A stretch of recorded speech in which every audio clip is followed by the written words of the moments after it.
Hi there, Santa Fe owners. Today in your 2020 Hyundai Santa Fe, we're going to be taking a look at and showing you how to install CURT's Class 3 2-inch trailer hitch receiver.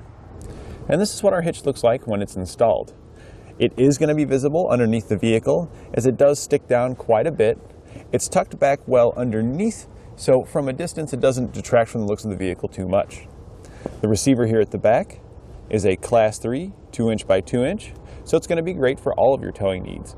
Whether you're putting in a bike rack and loading it up with 4 bikes, maxing out a cargo carrier, or bringing your pop-up camper with you for the weekend. It uses a 5/8" hitch pin and clip. Now, one doesn't come included with the hitch, but you can pick one up here at etrailer.com. On the bottom, we have plate-style safety chain loops with an extremely large opening that should accommodate just about every shape, size, and style of safety chain. It features a 750-pound tongue weight, which is the force going down on top of the receiver. And that's going to be more than enough for your cargo carriers fully loaded up to the max. Or if you want to put a bike rack in the back here, you can load that up with 4 bikes with ease. It also features a 5,000-pound gross towing capacity, which is how much you can pull behind it. And that's going to be plenty for your medium-sized trailers, or if you want to take a pop-up camper with you for the weekend. Now, as always, I recommend you verifying your vehicle's owner's manual and ensure you don't exceed any of its towing capacities. And now I've got some measurements for you to help you when deciding on accessories. From the center of the hitch pin hole to the edge of the rear bumper, it measures about 4 1/4 inches. And this is important when determining if any of your folding accessories can be placed in the upright storage position without contacting the bumper.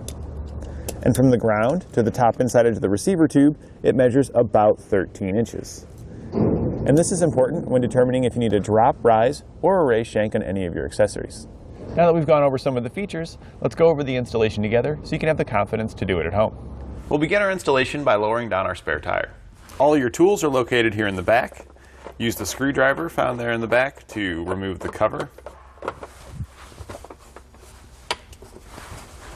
You can then grab the extension and the tool and unthread it to lower down the spare tire.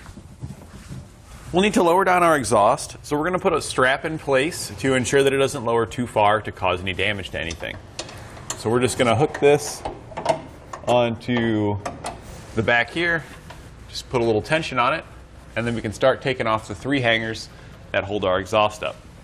To help remove your hangers, you can use some spray lubricant, and this will make them slide off easier. Then you can just use a pry bar to remove them.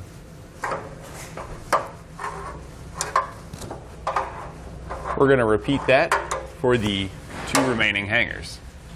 There's one located in the middle of the vehicle and then one located on the other side of the muffler on the corner on the passenger side. We can now remove the under shield on the driver's side. There are going to be 3 push pins we're going to take out using a trim panel remover tool or a flat bladed screwdriver. Pop out the center tab first and then you can pull the whole piece out.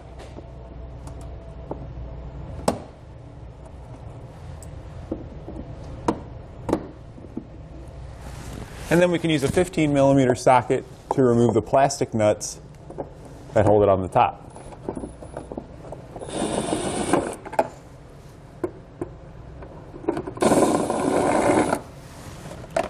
We'll then set this aside. And then on each side, on the bottom of the frame, you're going to have a plastic grommet.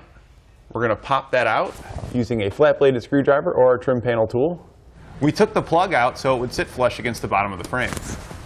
Now with an extra set of hands, we're going to lift our hitch into position, lift your passenger side up over the exhaust first, and then we're going to line up the holes in the side of our frame. We're going to line up the holes in the side of our frame with the holes in the side of the hitch that are rectangular. On the passenger side, we're going to be using the smaller carriage bolts. We're going to slide it from the inside of the frame towards the outside. And then on the driver's side, we're going to go from the outside of the frame towards the inside using the larger carriage bolts.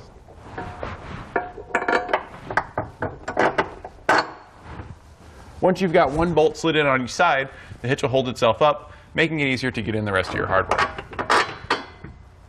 On each of the carriage bolts, we're going to be placing a flange nut. The ones on the driver's side are going to be using the larger flange nuts. You may notice here, you see how we have this alignment pin for our bumper. If that is in the way, it might be necessary for you to push the carriage bolt slightly back in and then bring it through and thread it into your nut so it'll clear. And now we can take the smaller bolts that come in our kit, place conical tooth washers on them with the teeth facing away from the head of the bolt so they're towards our hitch, and thread it into the factory weld nuts located in the bottom of the frame.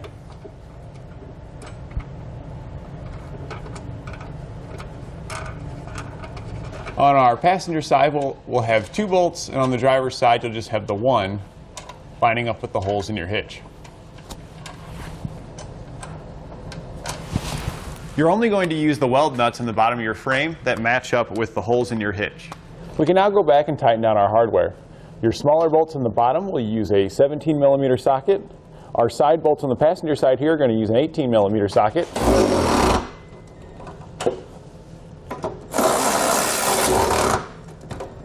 And then on our driver's side, we're going to use a 19mm socket.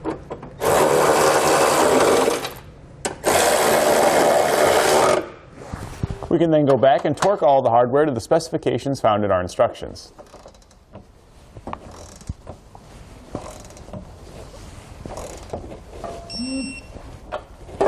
With all of our hardware torqued down, we can now put our exhaust back up.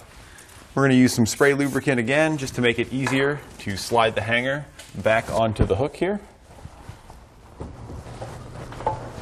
And then we'll do that for the remaining hangers.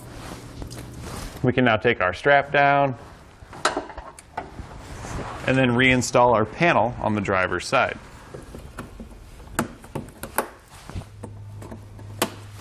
And then lastly, you can put your spare tire back up. And that completes our installation of CURT's Class 3 2-inch trailer hitch receiver on our 2020 Hyundai Santa Fe.